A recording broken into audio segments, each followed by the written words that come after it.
Okay, welcome to another episode of Reflections of a CEO.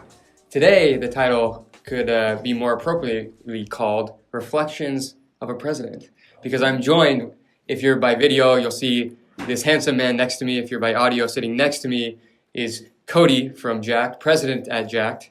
And the reason why I wanted him on today is because we are going to do an entire episode on the initiatives for 2019 for Jakt, of which Cody is spearheading. So let's just dive into it. So I think a good place to start would be if you could take us back to why we're doing 2019 initiatives, how we even came up with them, kind of the background. Yeah, why do initiatives matter? Yes, why sure. do initiatives at all? 100%. Why have them? So if we take this back to organizationally, we've had initiatives before, right? We had initiatives, we had things that we wanted to get done in 2018. Most businesses have things that they want to get done every year, every quarter. Mm-hmm. At the end of 2018, or moving toward the end of 2018, around October, we sat down with our executive coach and we kind of had a nice 2-day, 8-hour, exhausting but super fun working session where we wanted to look ahead at 2019, look back at 2018, look at all the things we've kind of worked on. And part of looking ahead was saying, how have we approached our structure for getting things done? How have we approached our organization for doing big picture, big ticket items, not just like day-to-day work? And one of those things was, well, in 2019, let's create some initiatives. Let's create some process and structure on actually making those initiatives a reality, which is probably a little bit about what we'll talk about, in the conversation today. Then also, like, how do you come up with good initiatives, right? Like, what should we focus on? And a little bit, that's maybe the right place to start, and a little bit of that as well. So that's kind of the birthplace of initiatives for us happened on that day in October. Yep.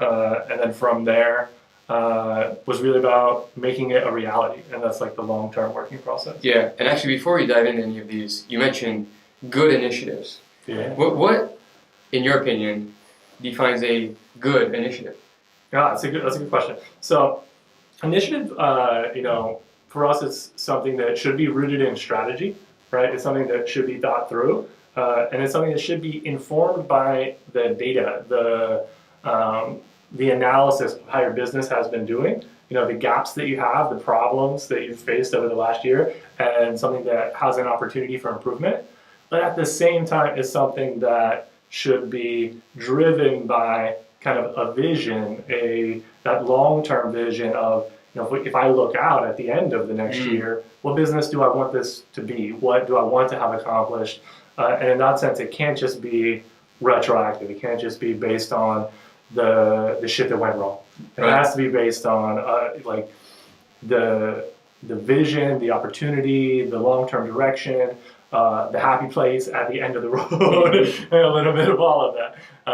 So the way we kick off that planning of initiatives is with that. It's with the vision, right? Can you tell people a little bit, because this is a fun one that I like.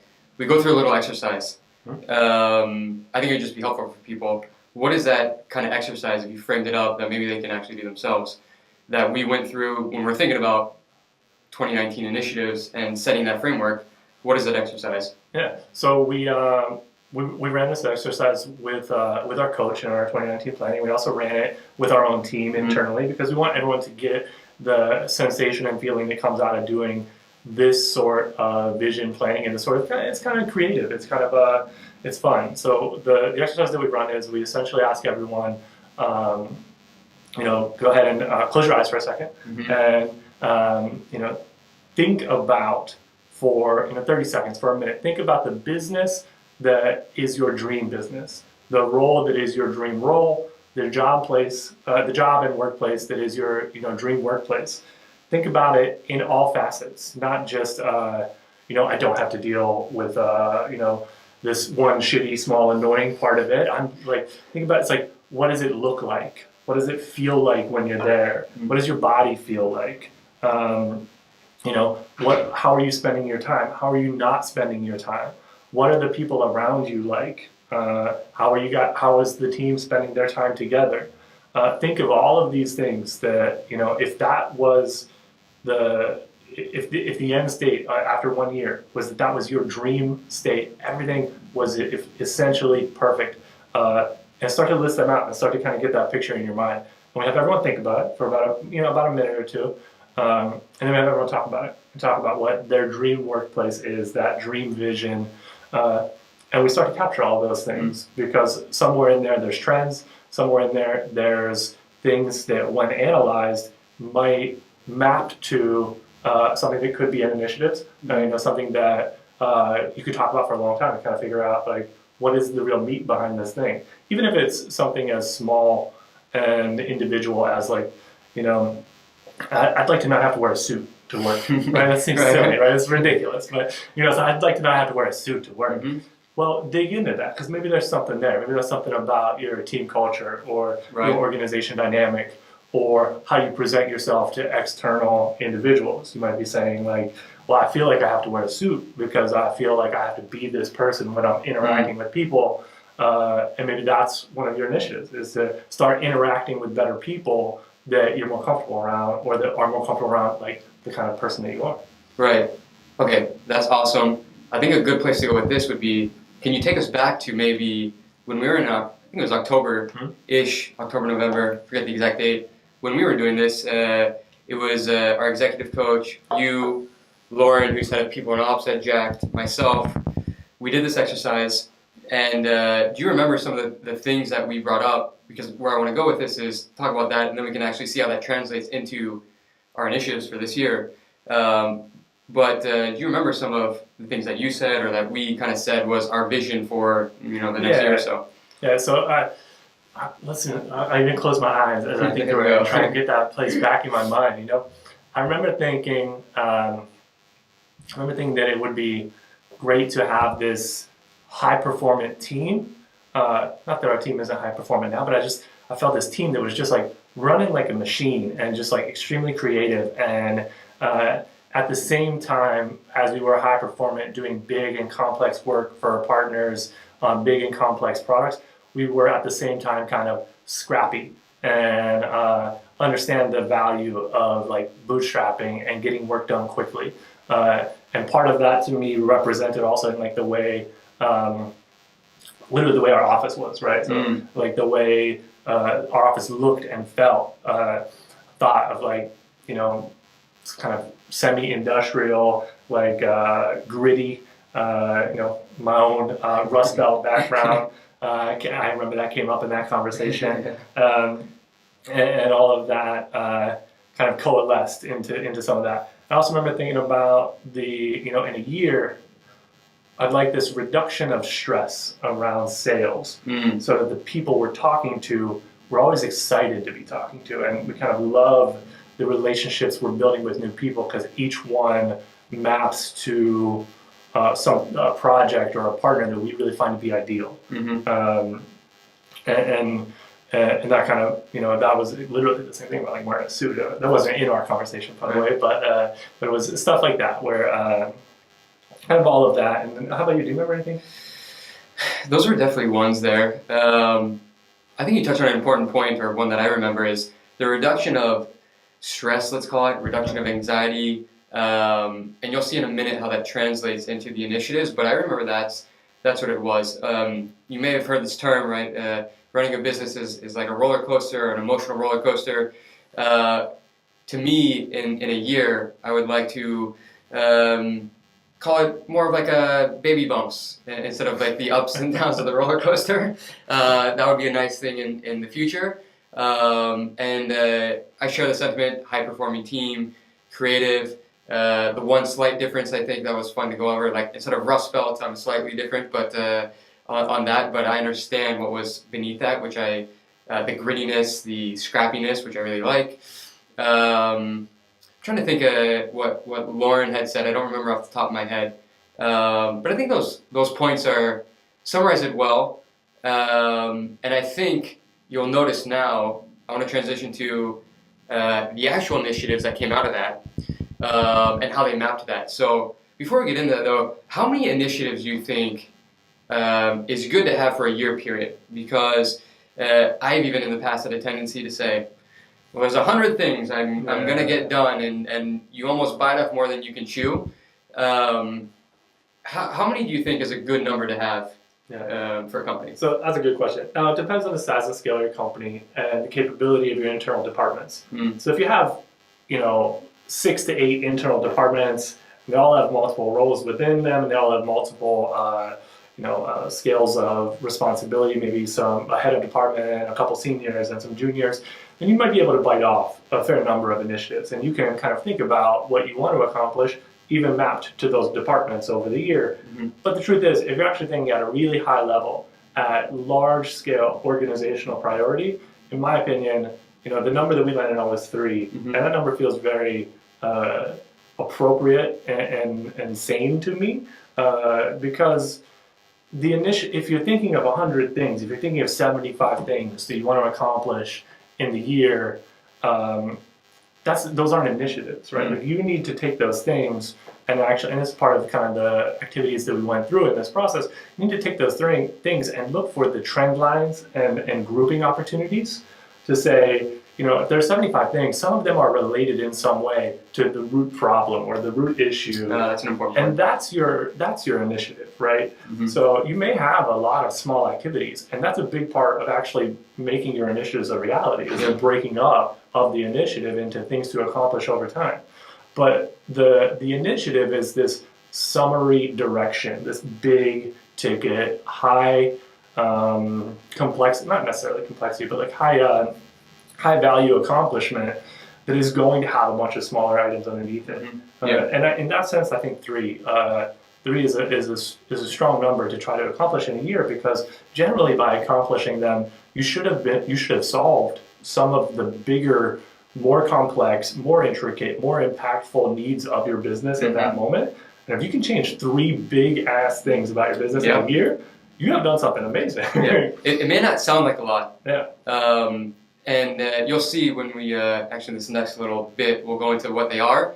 You'll notice how much of an impact just 3 things can have. And I think it's important, and I actually do want to go over this too, is how do you actually break them down? And you'll notice it actually turns into hundreds of little things, little tasks that sum up to that. But on that note, let's dive into those 3. So we had 3 initiatives at Jakt for 2019. Can you run us through each of them? Sure. Let's start high level, just the kind of summary of each initiative, right? So the first initiative for us was to create a more predictable sales and marketing flywheel. We'll explain that more in a little bit. The second initiative was to improve, I gotta be careful with the language on this because we phrased it very intentionally, to improve the quality and capability of our work product. Those 2 words, quality and capability, are very important. And then 3, to reduce our monthly downside potential, which is a very agency-specific initiative, or potentially other service businesses. But reducing our monthly downside potential, which we'll also explain. Great. 3 things, very big, right? Like not, we need a spreadsheet for X. It's really like a really big picture item that is going to get broken down into a bunch of actions over time. But those are the ones. Gotcha. All right, awesome. So now let's dive into each one. So that first one, the marketing and sales flywheel. Sure. Can you explain to people what that even means? And then why it is important for our company, and I think it's important for many types of businesses, not just ours, but why it's specifically important for us. So I'll unleash a secret, a secret to the world for anyone that didn't know. I will not say all, but I would say a large majority of agencies, which is the sort of business that we are, design development, product agency. Those are agencies operating at, say, less than 8-10 million a year in revenue. The majority of that revenue is frequently coming from relationship and referral, and often the relationships and referral of the leadership team. Right? Often the founder or the CEO is just connected, and they're out there and hustling and interacting with people and meeting people, and that's creating work. The challenge is that capability only extends so far as the network of the founder, And also, it is often not predictable. It is hard to scale, and it's hard to grow out of it. So, for our business, which is 4 million revenue in 2018, the largest majority of that came from relationship and referral. Yep. So when we look at things that we want to solve in 2019, one of our kind of big pillars, one of our initiatives is really creating a predictable sales and marketing flywheel. Means taking our studio, taking the work that we've done, the case studies that we've created, finding that niche that is the work that we love, the work that we think we're going to go big on in the future, and going after it, versus kind of interacting with the work that just comes to us or comes to us through your network or my network. Would you say it's more, in a sense, proactive versus reactive, a little bit? Proactive. What do you mean by proactive? Proactive in the sense that reactive is, hey, where leads are coming in, a referral, we don't know when it will come in, but a proactive in the sense that, okay, here's who we're going to target, we're going to go after them, whether it's through outbound campaigns or however we figure it out, but we're intentional about that and we're guiding it versus just letting things come to us. Oh yeah, absolutely, in that sense. Absolutely, right. So absolutely proactive. Like we've defined our niche, we've defined our target customer, we've defined the sort of products and technology that we want to work on or work in. Excuse me. And then ultimately, we've created outbound strategies. We've gone after, we've partnered with people. We've gone through referral networks specifically for that niche. Right. But at the same time, we've done maybe the market analysis for what is the opportunity to work in that niche. How much work could we get if we really focused in on it? And then subsequently, gone ahead and given this niche, given this market opportunity, given our capability to close work, given our deep analysis of the data in terms of how we performed in the sales life cycle last year, we went ahead and map that out to the next year and say, well, really, predictability is what matters. So we know that based on all this old data, based on this niche that we've identified, we should be able to close this much work. That means that subsequently also unlocks all this additional opportunity, which is why this is a kind of a pillar initiative. We have, by having predictability, we also have predictable growth. We also have the ability to hire when we want to hire. We also have the ability to not have to hire accidentally, but hire, to scale up when we're not really ready for it, right? Everything is much more intentional. That's a great word. Yeah. And then we can kind of tell better stories about our work. We can, position ourselves better in social and be in the right communities and be talking to the right people about the right niche.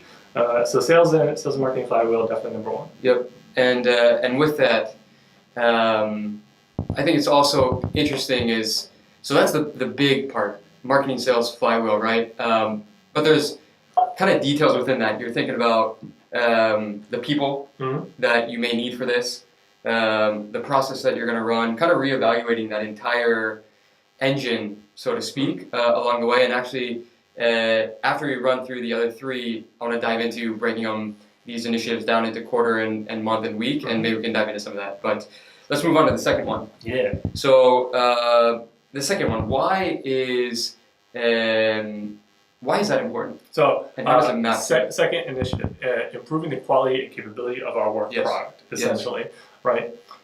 Our as an agency, as a product design and development agency, every day, the majority of our team, designers and developers, they're out there creating work, right? They're creating web apps and mobile apps and, e-commerce sites and so on.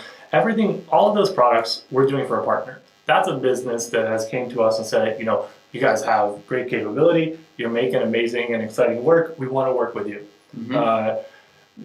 Then, over the course of a year, and I don't think this is a shocker either, right? Not every project goes perfect. Yeah, it's like that's the truth. Right? Like not every project goes perfect. Anyone who says every project goes perfect is lying to you. Yeah, absolutely. So not every project goes perfect, but we keep track of the scenarios in which projects don't go perfect, reasons why they might not, scenarios that have created them. Maybe it was bad scoping in the sales timeline. Maybe it was poor estimations once we started the project. Maybe the partner didn't communicate to us all the complexity, and we needed to uncover requirements, and we didn't have that good of a relationship with them, so that became stressful. All these scenarios can affect basically delivery on a project in a way that we always want to have really high partner satisfaction. You know, we always want to be delivering on time and on budget. So, the analysis of 2018 left us with this kind of understanding of, well, we did okay, but we can do better. Yep. And why is it an initiative? Why is it something that it's so important for us as an agency or for any other agency or kind of a, business that has partners or clients, for example? Service business. Essentially, it's important because the acquisition of a new partner, I don't want to throw a made up number, but it's probably 5 times harder than retaining a current partner. Yes. Right? Yeah. Maybe 10 times harder, right? Right. You have to do so much more effort and put so much more energy into building a new relationship than to taking a partner that you're already working with and is already happy with you. And when they have a new opportunity, they come directly to you, right? They're like, listen, the last thing went great. Here's the next thing. Here's the next component of our product. Here's the next vertical or channel in our big e-commerce or a big enterprise product, for example. So for us, improving quality of work is essentially saying, this is a way for us to more likely guarantee that for every dollar that we acquire in new business, we're going to acquire a greater percentage of dollars in later upsell or add-on business for that partner, Right. because they're happy with us and because we're doing good work. I think that's a very important point. I like to use the analogy of a leaky bucket as well. So you can be, and we've definitely been the business that's had a leaky bucket at times, where new business comes in, but you're losing existing partners so fast that you never actually grow. So if we can actually have a great work product,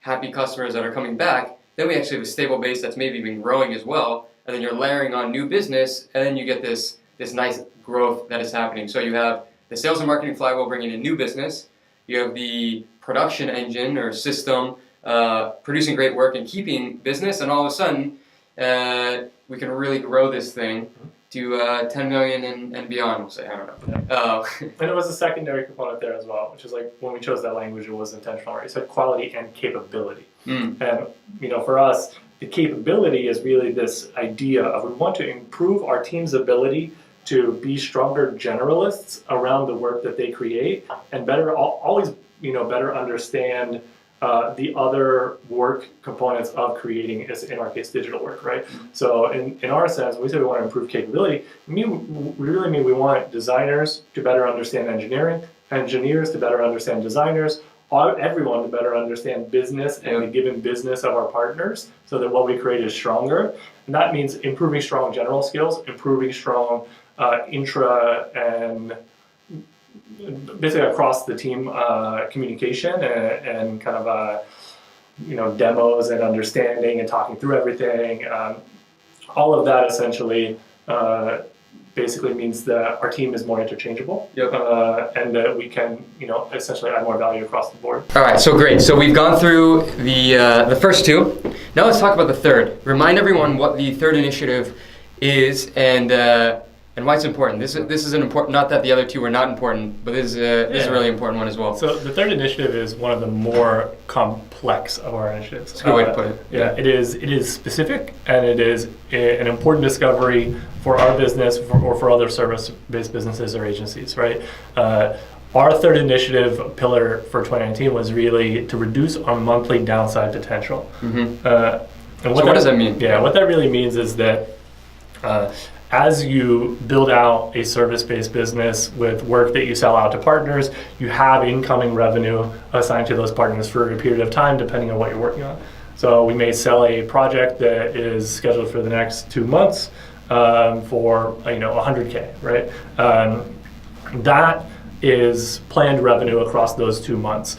We've done that across a series of projects, but then as an agency, your revenue projections essentially drip down, and I'm kind of doing a downhill motion on my arm for everyone that is not watching the video, right? You're rolling downhill over time, where we have great revenue this month, and pretty good revenue next month, and okay revenue the third month out. But 6 months out, we have almost no revenue. Now, the way that some agencies combat that is to go after long-term retainer partners, and you build up a nice book of, smaller budget but long-term work that doesn't really end, which is one way to work. And I think that is one potential solve for, decreasing your downside risk potential. Yep. For us, when you then analyzing your downside risk potential, really what that means is that, as that revenue drips down over given months, your costs stay the same, right? So unless you have implemented a variable cost structure, a certain balance of W-2 full-time employees and 1099 contractors or other organizational components, predictable sales, for example, is one way to work through downside risk potential. But ultimately, those costs stay the same. So essentially, what happens in your agency or in your service-based business is that you sit down with your finance team or yourself, if you are your own finance team, depending on your size, and you open up your spreadsheet and you say, great, this month I'm making $50K in profit. Next month I'm making $10K in profit. And the third month, I'm making negative $180K. Right? It happens because just logically, most companies that are talking to us as agencies, they're looking for work in the next 4 weeks, right? Or the next 8 weeks, maybe at a max. But very few people are saying, like, I'm excited to have you work on this project for me in June. By the way, if you're listening to this later, it's January. But that doesn't happen that often, right? So for us, the stress of the downside risk and the sales gap and knowing the sales gap 3 months out and how much work we need to cover is one of the biggest, kind of heaviest burdens that we carry as leadership in an agency, or as generally the people responsible for sales and kind of discovering new business. Yep. Yeah, it's definitely one of I think it's an interesting point that people might either relate to because you've gone through it or you're going through it, or maybe just a good way to get inside the head of what it feels like. But you mentioned this can be one of the most stressful kind of things. Can you share a little bit about what makes it stressful or what that experience is like? Because we've had our fair share of times where we look a month or two ahead and it's like, hey, if we don't either close some business or renew existing customers, we're going to lose some money. We've been pretty good at not letting that happen, but and it's something we're working on, obviously, as an initiative. But like, what's that like going through it? And what does it feel like? I mean, it is de facto exhausting, right? It's exhausting because instead of getting to fight for the work that is your dream work, like the work that you want, the partners and products that you're excited to work on, and I'm talking about this as a digital creative, where like we care about like the work that we're creating. You're responding to everything, every possible work, project or partner. You basically want to have every conversation because you don't have confidence that the dream work will be the work that comes in the timeline that you need it to. You think it might come in, or you're having some conversations and they're pretty interesting, but you're going to have every conversation. Then the volume of people that you're interacting with increases, so your ability to have like meaningful interactions decreases. And there's a lot of other trickle-down effects from that. So I think de facto exhausting, and maybe another strong way to describe that feeling is, what's the right way to phrase it? I don't know, you've dealt with it for a long time. So yeah, I mean, exhausting is one, stressful, it can lead to anxiety. It's not fun, right? You're looking ahead, and what's interesting is you'll notice that all three of these are pretty closely related. So for example, because you don't have a very strong marketing and sales flywheel, you don't know that next project is going to come in. So you're looking ahead. And I think you've described in past dark is a good way of putting it, is you're looking and you're like, man, there's a next month if one of these deals doesn't close, we're going to lose 50K, and it's not fun to look at that, and I'd say it's very defensive is how I feel a lot of the time, like fighting fires, reactive, and you're not in control is how I sometimes feel during those moments. And it's overall just not a good feeling. And, every now and then, I think with any business, you're going to have a fire comes up and like you have to maneuver some things, but the frequency of it is, I think, what gets really exhausting. And that's... Yeah, you effectively always know that even after you've won the battle for this month or next month, that third month, it's still, you're going to have to do the fight again. Yeah. It's coming back around. That fight is a constant kind of thing, and that's the cycle we kind of want to alleviate. Initiative 1 and 2 will actually help do that, which is a fun thing. So that's what that third initiative means, reducing that downside risk so that when we look ahead 3 months, in the future, even 6 months, a year, whatever, we're like, hey, we're good, we're not going to lose money, and not even necessarily only because we have everything 100% locked in. It's, hey, we're actually looking ahead, and we know just based on our sales and marketing flywheel that we can predictably always close 50K new business every month, and so that's how you can reduce that downside risk. But I don't want to go into too many of those details on that, because what I actually want to cover now is, so we have those 3 initiatives: marketing, sales flywheel, working on the production quality in that engine, and then reducing the downside risk. You take those and how do you then say, great, that's where we want to be in a year? How do you then break it up into manageable chunks that you then work towards over the course of 12 months? Because 12 months is a long time. Yeah. So good question. I do want to preface it by one thing though, right? When we talk about those 3 initiatives, I could understand if someone's reaction to those initiatives was like, bro, that's how you run an agency. That's what everyone has to do. Like, those are they seem very basic, and I feel like that is a representation of how purely we have distilled the thing that is important to us at the time. But it's also important to note that, like, just because we are an agency and those seem like very clear agency pillars, those may not be the initiatives for another agency, right? Like, you really have to do the analysis, because what may be a very clear problem in another group is that, like, their actual financial engineering is off, and they may be saying like, hey, those 3 are like, they seem like the big 3 that everyone would have to do. Sure. But in truth, it might be they're like, hey, the way we run our books is a disaster, and like, we really need to get organized in next year. We're gonna close up shop. Totally. That is not an initiative for us, because, like, we're pretty good. Yeah. Like, our books are all right. and interestingly enough, though, in 2018, one of the initiatives that we had was to get the back office, and when I say back office, I mean finance, HR, accounting, legal, all of that, kind of buttoned up. And since we're pretty good, like you said, at that, it's not an initiative this year because we have that working pretty well. Yeah. But that's another obvious one. But you'll notice with these initiatives, I think it's a really good point, is they sound obvious, but you just got to work on them. And you could probably list out another 15 that are like obvious, of course, but you can't do it all at the same time. And so these are the 3 that are important. Maybe that's the most important point, is that, like, you are, out of all the 10, the things that seem like those are things that you have to do for your business, you do really need to focus on a few. Like, you really do need to say, like, I'm going to take one from where it is right now, which is maybe it's a 3 out of 10. That's a pretty bad score, by the way. Maybe it's a 6 out of 10. And I'm going to get it to 9 so that I don't have to think about it again, because it is solved. I think that's important, And then what you do is finish those 3, and then next year it means, hey, we don't need to worry about that one anymore. And the next 3, I'm sure when we record this in a year, you'll be like, man, those 3 are pretty obvious. But we are waiting to do them. But hopefully it's not the same 3.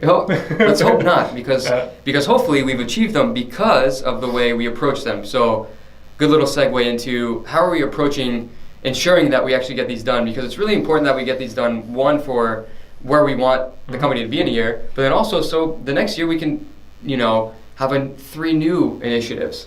So talk to us about how we're thinking about it from a Jakt standpoint internally, and I think this will be helpful for anyone who's kind of taken over or having 3 large initiatives, or 2 or 4 or whatever it may be, and how they can approach them so it's not overwhelming. So 3 basic words to kind of center all of this: measurement, accountability, and structure. Those are good. Right? The way that we're going to make initiatives a reality for us, and I think the way that almost anyone should plan for trying to make progress in big things like this, one is measurement, right? So all of the initiatives kind of have KPIs assigned, right? Like everything essentially says, how are we going to measure that in a year's time this has improved to the degree that we're comfortable with? And KPIs, key performance indicator. Right. For those for reducing downside, or let's do for partner quality. Yep. So essentially for quality of work, ways that we measure quality of work are partner satisfaction surveys that we send out every month, the average across all partner satisfaction surveys, the response rate of partner satisfaction surveys, an analysis of given the scope of work that we created in an initial budget that we sent out in a proposal to our partner, what is our deviance from that scope of work, and how accurately did we set it up in the initial. Same thing if we're running in like weekly retainers, how accurate are we to the amount of work that we said we would get done every week. So we track all of these things, we define all these KPIs, that way in a year's time you're going to know something, and you need to have defined those KPIs, or how you're going to measure the change, or effectively you can kind of talk yourself back out of your initiative and accomplishment anytime you want, where you can say, we didn't quite get there, but we did. And it doesn't work like that, right? Like you have to set it up in the beginning. And then the second is... and actually, can we touch on that really quick? When you're saying the KPIs, it's not just identifying the metric that's important, but also a goal for the metric of, we're going to try and hit up, partner satisfaction of some percent. Exactly, or whatever it is, right? Knowing a metric is great. You need to actually say, like, what is our metric now, and what do we intend it to be?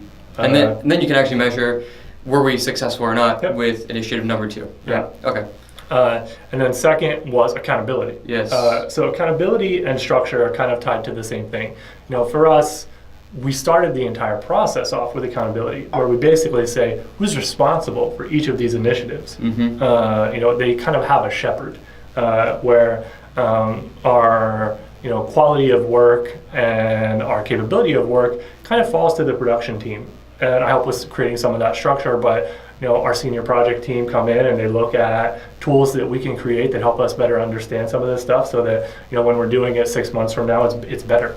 And they assist with the implementation of that initiative. But we also, the other ones get assigned to us, or we get assigned, throughout the team. Someone is effectively responsible for it. Because I think that's a really important point. Because if someone is not responsible for it, it's probably not going to get done. Yeah, that's probably true. That's one thing that we've learned over time. It sounds very obvious, but that's definitely something in the past that wasn't always the case. Be like, here's something that's important to the company, but no one was actually responsible for making sure it got done. And funny thing happened, it didn't get done. So we've learned from that, and this year, each initiative and then each even metric, I think that's another important point. Every KPI even has someone responsible for it. Otherwise, it may or may not happen, and it's better not to guess. Yeah. So, and then there's structure, right? So there's accountability, and then there's structure. So structure for us came the whole way back in that first meeting, where basically we sat down and said, we're going to do 2019 initiatives.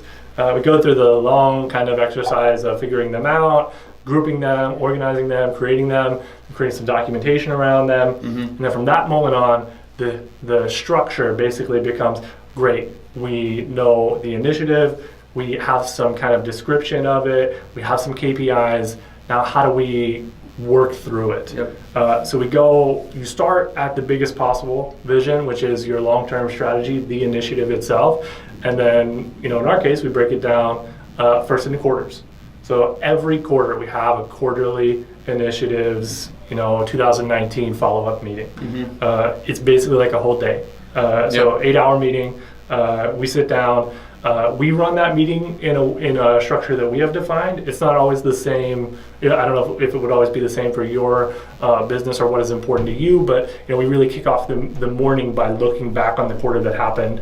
What are good things that happened? What are bad things that happened? What's some analysis of those? We kind of pull out of those good things and bad things some trends or some bigger picture things that fit into the initiatives that we've identified, and then we kind of look at what we have identified as stuff that we thought we would have got done in the quarter, things we didn't get done, reorganize some stuff, kind of remap some stuff, and then we break, and then we have lunch, which is also really important. And then we actually, in the afternoon, we spend a little bit of time as a group, as a leadership group, creatively approaching one of the problems that is generally related in some way to our initiatives. I think that's really important and kind of unique, which is that as your leadership team, you start working on this long-term strategy stuff, getting people back in the room and say, like, let's actually solve a problem today, and spending a little bit of time doing that reminds you of, like, oh yeah, I can solve a problem really quickly if I really need to. So then we do that. That kind of happens in our quarterly meetings.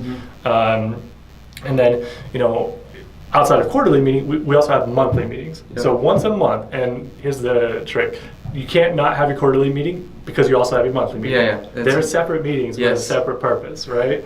So 1 quarter, you're going to have 2. Or 1 month in a quarter, you're going to have 2 meetings, right? So then every month we have a meeting. And those monthly meetings, similarly, about a whole day. But the structure is, before the month has started, we have effectively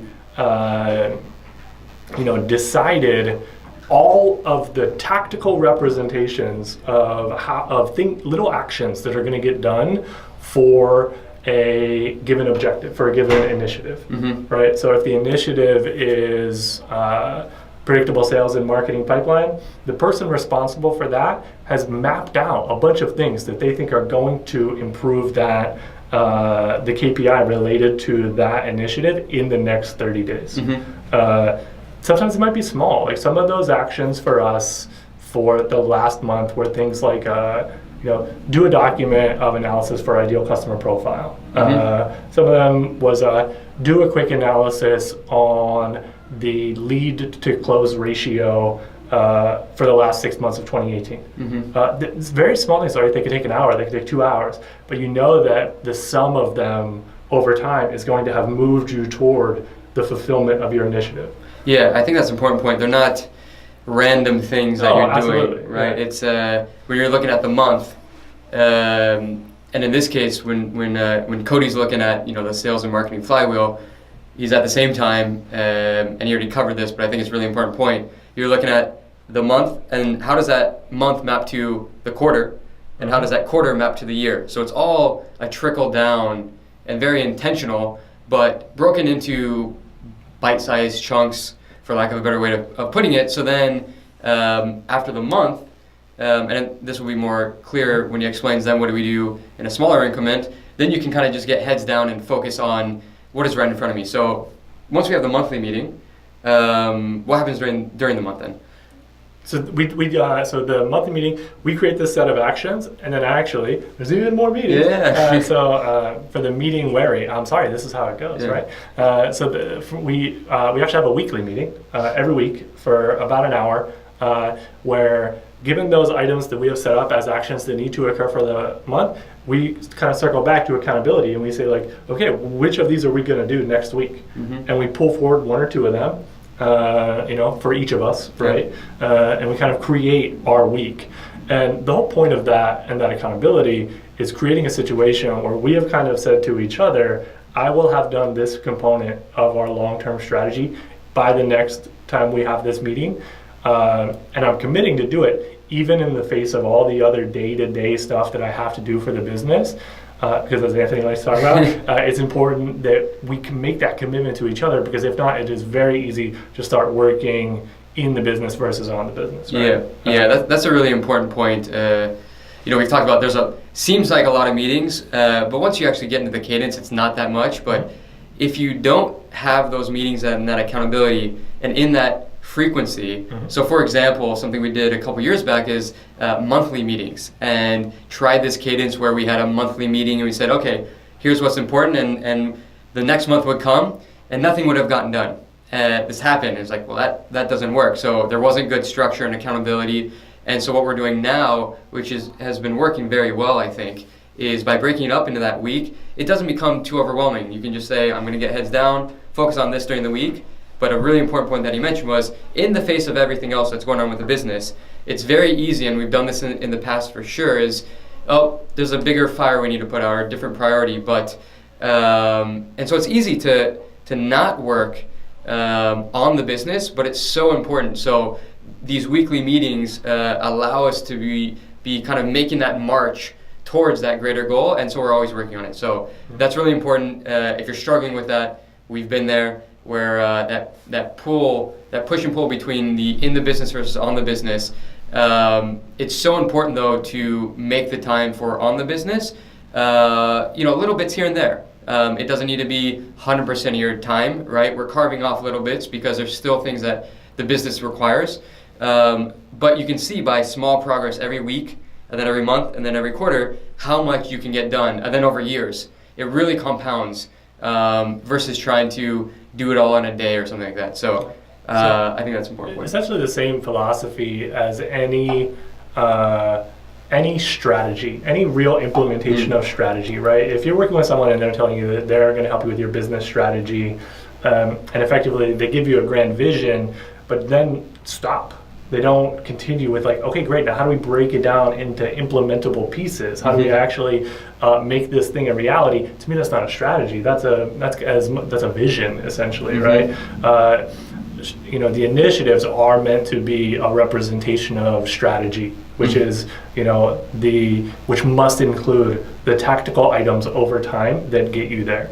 So that's kind of why we go so deep, in the beginning, and then break it down into quarterly, then monthly, then weekly, and even weekly is broken down into a series of small actions that you can kind of schedule out while you're also working on other things. And I think that's a fun part that we could cover is you talked about accountability and structure, and someone asked on the team, they're like, why is it going to work this time? We've talked about initiatives before. Valid question, because we've had initiatives and sometimes we've hit them, sometimes we haven't. And I think everything we covered, from the structure and the accountability and the cadence of it is different this time.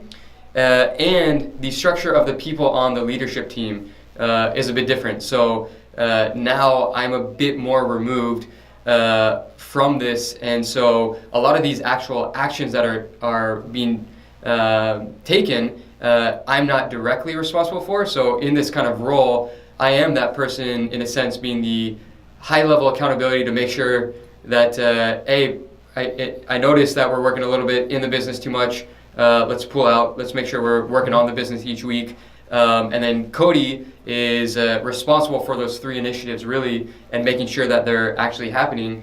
And then Lauren's there keeping us on track with the during the meetings and making sure we're actually documenting everything. And it's a nice little trio that we have that makes it work. And we're also playing to our strengths, in a sense. There's I think a part of a reason why maybe we haven't been as good over time is, and why a big reason why Cody is now president in this role is he's very good, in my opinion, at doing and leading this march over the next year, so that everything we're doing actually ties to that bigger vision, and making sure we're actually executing and making sure it all maps to that. So kind of some adjustments we've made that between structure and then also personnel that I think are going to lead to, we'll see in a year, but I think are going to lead to a successful 2019 and us actually achieving these initiatives. But so we're running out of time here, but is there anything else that you think is important to cover? Maybe let's do a rapid fire summary of like good actions you should take, right? These are the actions that we would recommend if you were to based do on how we have done this, right? Cool. Number one, the one that you just mentioned, I think is key. If you are going to have a structure that you are trying to implement a strategy, have someone that everyone feels they are accountable to. I don't care if you're the CEO or the president. Like, you should feel accountable to someone. So it just helps. Like, that's also why we have a coach. Like, so you should. It's not fear, but like you should have a little bit of accountability, right? Very important. Have a person who's leading the charge, right? Someone who's responsible for making sure that happens. And third, have someone who keeps track of all of it. Right? Those 3 things will make the structures that you try to implement go that much better. And then finally, let's go back to the actual initiative structure, good actions to take. Have a big, long meeting about what you want to accomplish over a long period of time. In that meeting, focus not just on the things that you've seen in the past that you want to improve, but definitely jot those down, collect them all, and be ready to go through them. But also take the time to focus on and kind of do a vision and long-term exercise on what you want to be in a year, what you want your business to be, and what you want your business to feel like, which can get a little woo-woo, but I'm telling you, do it. It's fun. And then coming out of that meeting, group like elements into these things that may seem basic, but basically are big pillars for your organization that by having accomplished them, you feel like you could be at that vision in 1 year. And then subsequently schedule those quarterly meetings, put them on the calendar. 8 hours long. And they cannot move. You cannot cancel them. And in those meetings, look back at the quarter that you just had. Look what was good, what were your wins, look what was bad, what do you need to improve, and how do those map to your initiatives. Have the people in those meetings come to that meeting with some of the actions that they think they are going to need to take over the next quarter already identified and already mapped to the KPIs that are assigned to your initiatives that you previously identified. That's a great one. And then, because a lot of this strategy can feel long-term and feel not interactive, take a little bit of time to remind, especially you people that are out of the day-to-day, remind your leadership team, solve a problem, solve it together, solve it in a room together, and do something that reminds you that you can get work done really quickly, and then subsequently schedule those monthly meetings, and in those monthly meetings, go through a similar activity. Maybe we'll share some of the format for how we actually document some of this stuff. I think that'd be good. But go through that similar activity and define these are the actions related to the initiatives that we're going to take in the next 30 days, and have the team come to that meeting with those actions that they think they're going to take in the next 30 days already prepared, and agree on them and kind of go through them as a group. And then in your weekly meetings, schedule your weekly meetings, about an hour long, and do that same exercise where you say, out of the month, what are we going to do this week? And at the same time, maybe kind of review like what's top of mind, what's something new that we need to think about related to the initiatives, depending on what's changing and happening in the business right now, and then go through that. I believe if you implement a structure like this, you'll find that as an organization, you'll shift from being reactive to being more strategic and more long-term. That is a great summary. Thank you. Well, this has been fun. I've enjoyed this. Hopefully you all have enjoyed it as well if you're joining us by video or by audio on the podcast. That's it. That's another episode of Reflections of a CEO, or in this case, Reflections of a President. And we will see you all next time. Thank you. All right. I like that. Not bad. That's solid.